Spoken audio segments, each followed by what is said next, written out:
Welcome back to part 4 of mine and Joe's walkthrough of the South West Coast Path. The last video saw us finishing in Plymouth, where the sun was shining and we were in great spirits. We rejoined the walk the next day, where the sun had gone and the clouds had rolled in. We're approaching the month mark I think at this point, so we're well and truly on our way through the path. On to bag number 3, 30th Mountain Warehouse. Everyone broke in 2 places, so now I had to go to town yesterday, get bag 3. That lovely brand new bag. Hope doesn't break almost straight away. How long was it last? So after staying with Joe's lovely friends last night, who happens to be in the same area as us, fed us really well, had some nice beers. We're just walking through the rain up into Plymouth, I think. Good morning, a bit of up and down, but it just started to rain, and here's the thunder coming in. It was meant to be thunder weather warnings today and tomorrow, so that'll be quite interesting. I think it was a nice welcome change from the heat we've had. It's still bloody boiling. Yeah, when we go, let's stop Plymouth a few days away. The majority of the day was walking through really overgrown parts of shrubbery. Everything was really wet and it kept raining and stopping every 20 minutes, so the waterproof coats were going on and off and on and off. It's quite a relentless cycle. Broom pot.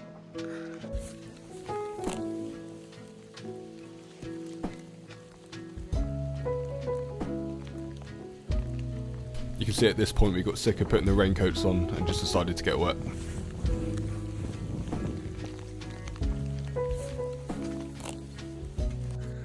So it's just stopped for some food, put my bag on my back. Well, before I put my bag on my back, I had a check to see the little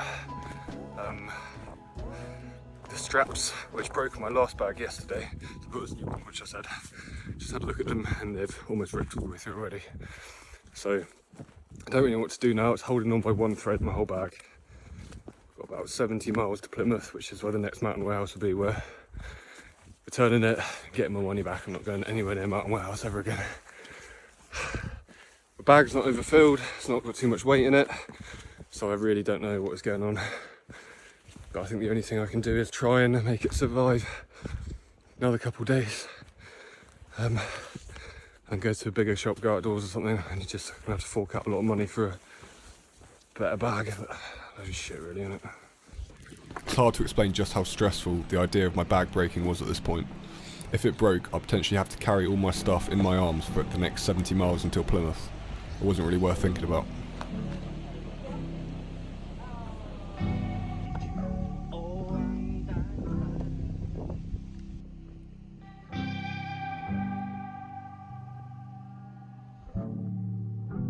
The on and off rain soon stopped, and it just started raining all the time. It was really difficult because the temperatures were still really high, despite it being really wet and windy. So you'd be wearing your raincoats, your trousers and your coat, and you'd just be overheating underneath.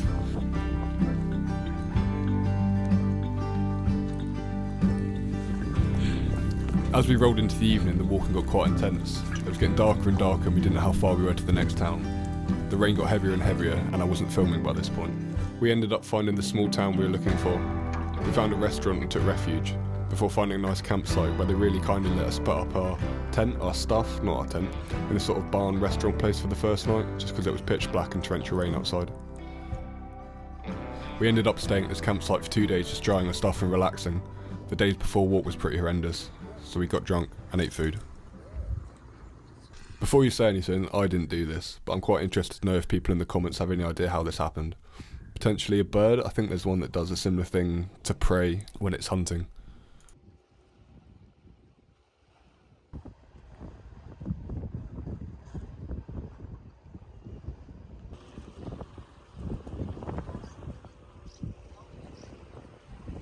We came across a sign that told us the next part of the coast path was closed.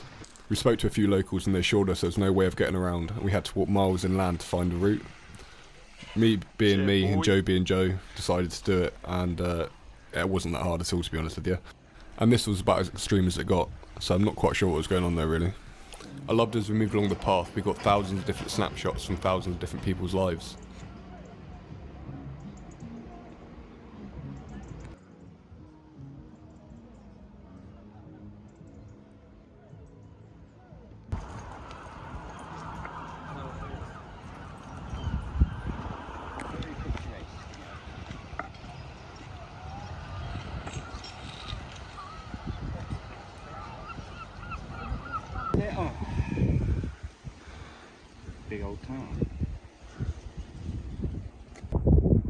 Egypt. Can you go like this?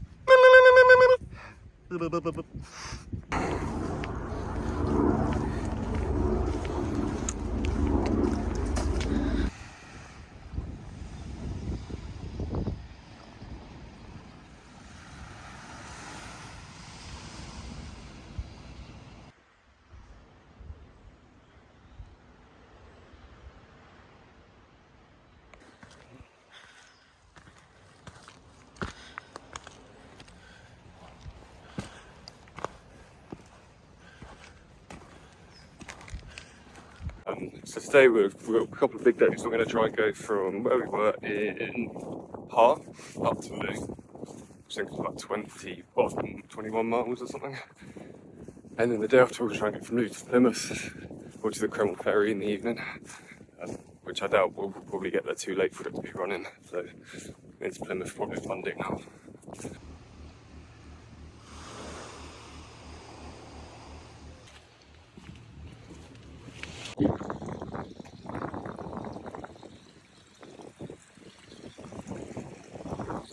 Go on then, look.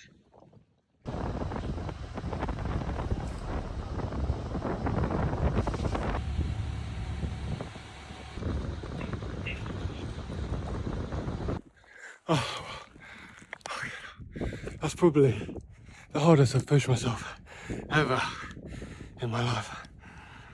Oh, I feel like I'm going to pass out. Just come up to 15 miles today, and I don't think it's even 1 o'clock yet, but it's been, the hills have been ridiculous. I've tried to just push through without stopping, and it's all just caught up with me. Ran out of liquid as well. I think got about a mile and a bit till Port Perret. Yeah,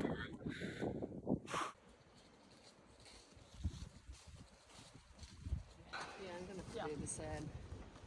These are very pretty. It is everywhere.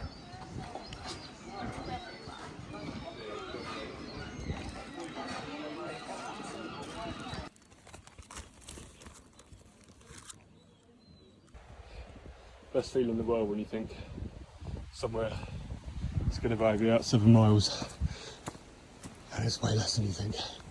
Oh. So from the height of summer and the blossoming of the flowers, we once again saw the seasons change. The leaves turned brown and they fell from the trees around us. Yet the change of environment was a welcome, and it made everything look new and fresh.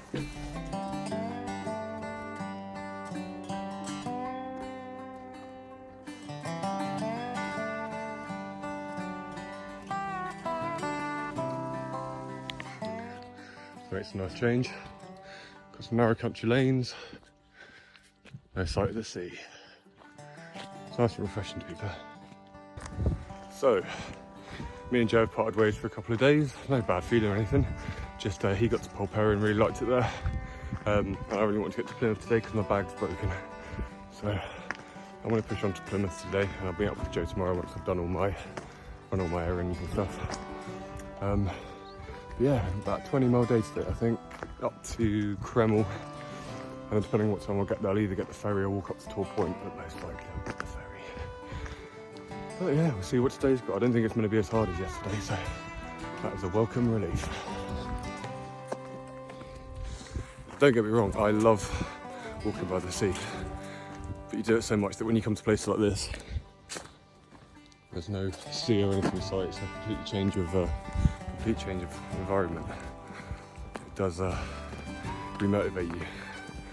It's a really nice break. Hope I have a bit more of it today. I was getting quite excited at this point. I spent my university at Plymouth, and I knew around this next bit of headland I'd get my first look at the harbour. Despite it still being another 7 or 8 miles to the ferry, I pushed on and it felt like nothing. I was really looking forward to getting there, visiting some old spots and seeing some old friends.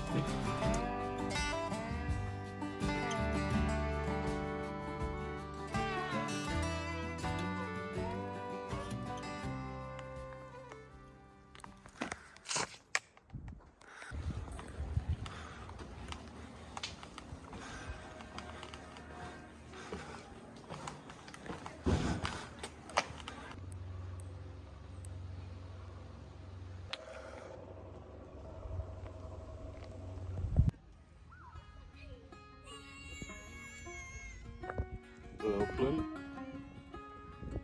Get the ferry in a minute.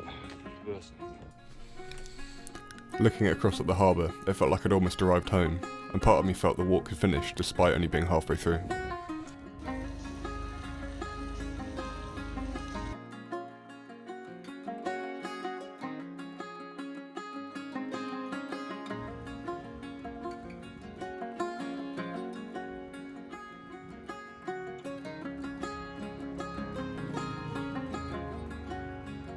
And here's the venue. I did all my exams, which went so well that I'm not a geologist.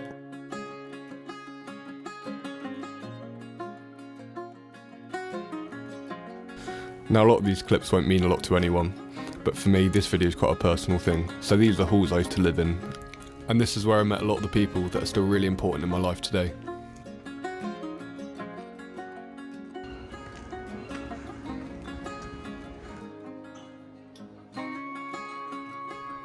Joe very politely spent the next 2 days visiting all the sites I used to visit when I was living here, hearing endless stories about people he didn't know and places he'd never been, but he smiled and nodded along anyway.